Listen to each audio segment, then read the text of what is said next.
ರೈತರ ಪರವಾಗಿ ಈಗಾಗಲೇ ನಮ್ಮ ಹಿರಿಯ ಶಾಸಕರಾದಂಥ ರಮೇಶ್ ಜಾರಕಿಹೊಳಿ ಅವರು ಹೇಳಿದ್ದಾರೆ, ಈ ಒಂದು ಅಧಿವೇಶನ ಮುಗಿದ ಮೇಲೆ ನಾವು ಬಳ್ಳಾರಿ ಮತ್ತು ವಿಜಯನಗರ ಎರಡು ಕಡೆ ಈ ವಕಫ್ ವಿರುದ್ಧ ಹೋರಾಟವನ್ನು, ಅದರ ಜೊತೆಗೆ ವಾಲ್ಮೀಕಿ ಹಗರಣ ಇರ್ಬೋದು, ಅದರ ಜೊತೆಗೆ SC ಜನಾಂಗದ 24,000 ಕೋಟಿ ರೂಪಾಯಿಯನ್ನು ಡೈವರ್ಟ್ ಮಾಡಿದಿರ್ಬೋದು, ಮತ್ತು ರಾಜ್ಯ ಸರ್ಕಾರ ಏನು ವಿಫಲ ಆಗಿದೆ ಅದರ ಬಗ್ಗೆ ನಾವು ಹೋರಾಟವನ್ನು 2ನೇ ಹಂತದ ಪ್ರಾರಂಭ ಮಾಡ್ತೀವಿ.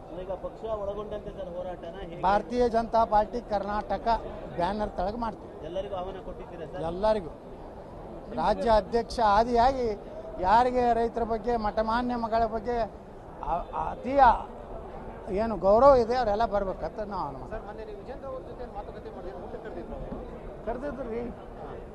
ಅದೇ ಅದಕ್ಕೆ ಅವ್ರು ನಮಸ್ಕಾರ ಮಾಡ್ಯಾರ, ನಾನು ನಮಸ್ಕಾರ ಮಾಡಿ ನಟ್ಟೆ, ಮತ್ತೆ ಏನಿಲ್ಲ. ಊಟಕ್ಕೆ ಕರೆದ್ರೆ ಹೋಗ್ಬಾರ್ದು, ಹೋಗ್ಬೇಕು ಹೋಗ್ಬೇಡದು ಅದು ನನಗೆ ಬಿಟ್ಟಿದ್ದು. ಏನು ಡಿಸಮ್ ಜಗಳ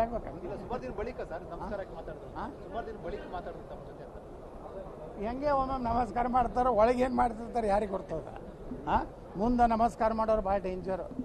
ತಿಳ್ಕೊಂಡ್ಬಿಡ್ರಿ, ಭಾಳ ಬೆಲ್ಲದ ಮಾತು ಹೇಳೋರು ಭಾಳ ಡೇಂಜರ್ ಇರ್ತಾರೆ. ನಮ್ಮವರು ಅಂದೇ ಬೆನ್ನಾಗ ಆಗ್ತಿರ್ತಾರೆ.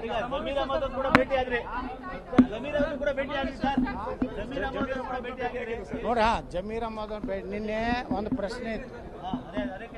ಅಲ್ಪಸಂಖ್ಯಾತ ಇಲಾಖೆಯಲ್ಲಿ ಆ ನಿಗಮದಲ್ಲಿ ಏನು ಮಾಡ್ಯಾರ, ಒಂದು ಸರ್ಕ್ಯುಲರ್ ತೆಗೆದಾರ. ಯಾವುದೇ ಅನುದಾನ, ಯಾವುದೇ ಯೋಜನೆಗಳು ಅಲ್ಪಸಂಖ್ಯಾತ ಇಲಾಖೆಯಿಂದ ಬರುವಂಥ ಯೋಜನೆಗಳಲ್ಲಿ 80% ಮುಸ್ಲಿಮರಿಗೆ, 10% ಕ್ರಿಶ್ಚಿಯನ್ರಿಗೆ, 10%ನಲ್ಲಿ ಜೈನರು, ಬೌದ್ಧರು, ಸಿಖ್ರು, ಪಾರ್ಸಿಗಳು, ಹಿಂಗೆ ವರ್ಗೀಕರಣ ಮಾಡ್ಯಾರ. ನಾನು ನಿನ್ನೆ ಪ್ರಶ್ನೆ ಮಾಡಿದ್ದೇನೆಂದ್ರೆ, ಯಾವುದೇ ಸಮುದಾಯಕ್ಕೆ ಸ್ಪೆಸಿಫಿಕ್ ಆಗಿರೋ ಅಲ್ಪಸಂಖ್ಯಾತರದೇ ಒಂದು ಇದು ಕ್ಯಾಟಗರಿ, ಅದ್ರಾಗ ಮತ್ತು ಇವ್ರು ಜಾತಿ ಮಾಡ್ಲಿಕ್ಕೆ ಹೋಗ್ಯಾರ. ಅದು ನಾವು ಒಪ್ಪೋದಿಲ್ಲ. ಒಂದೊಂದು ಕಡೆ ಕ್ರಿಶ್ಚಿಯನ್ರು ಜಾಸ್ತಿ ಅದಾರೆ. ದಕ್ಷಿಣ ಕನ್ನಡದಲ್ಲಿ ಕ್ರಿಶ್ಚಿಯನ್ ಕೆಲವೊಂದು ಕ್ಷೇತ್ರದಲ್ಲಿ ಜಾಸ್ತಿ ಅದಾರೆ. ಕೆಲವೊಂದು ಕಡೆ ಜೈನ ಸಮುದಾಯ, ಇವತ್ತು ಉಡುಪಿ ಕ್ಷೇತ್ರದಲ್ಲಿ, ನಮ್ಮ ಕಾರ್ಕಳ ಕ್ಷೇತ್ರದಲ್ಲಿ ಜೈನ ಸಮುದಾಯ ಜಾಸ್ತಿ ಅದಾರೆ.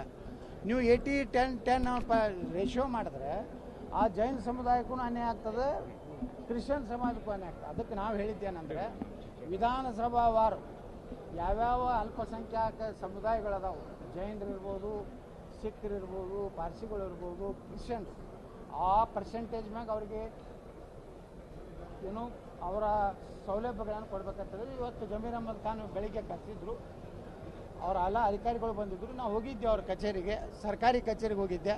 ನಾನು ಮನೆಗೆ ಹೋಗಿಲ್ಲ, ಹೋಗಿ ಅಲ್ಲೇನು ಬಿರಿಯಾನಿ ತಿಂದಿಲ್ಲ. ನಾವು ಹೋಗೀನಿ.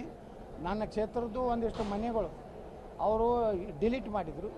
1285 ಮನೆ, ಅದನ್ನು ಪುನರ್ ಇದು ಮಾಡಬೇಕಂತೇಳಿ ಪತ್ರ ಕೊಟ್ಟಿದ್ದೀನಿ. ಇನ್ನು ಬಿಜಾಪುರನಾಗ ನಮೋ ನಗರ ಅಂತೇಳಿ ಸುಮಾರು 1493 ಮನೆಗಳು ರೆಡಿ ಆಗ್ಯಾವ. ಇನ್ನೂ ನನಗೆ ಬಿಜಾಪುರದ ಕ್ಷೇತ್ರದಲ್ಲಿ ಸುಮಾರು 2500 ಮನೆಗಳು ಬರಬೇಕಾಗ್ಯಾವ. ಅದನ್ನು ಕೊಡಬೇಕು. ಯಾಕಂದ್ರೆ 31 ಎಕರೆ ಇದು ಎಲ್ಲನೂ ಜನರ ಪರವಾಗಿ, ನಮ್ಮ ಹಿಂದೂ ಸಮಾಜದ ಭಾಗಗಳಿಗೆ ಅನ್ಯಾಯ ಆಗಿದ್ರ ಬಗ್ಗೆ ನಾವು ಹೋಗಿದ್ದು ನಿಜ. ನಮ್ಮದು ಜಮೀರ್ ಅಹಮದ್ ಖಾನ್ ಅವರು ಸರ್ಕಾರಿ ಕೆಲಸಕ್ಕೆ ಹೋಗಿದ್ದೆ ಹೊರತು ಯಾವುದೇ ವೈಯಕ್ತಿಕ ಕೆಲಸ ಇಲ್ಲ. ಮಾಡಲಿ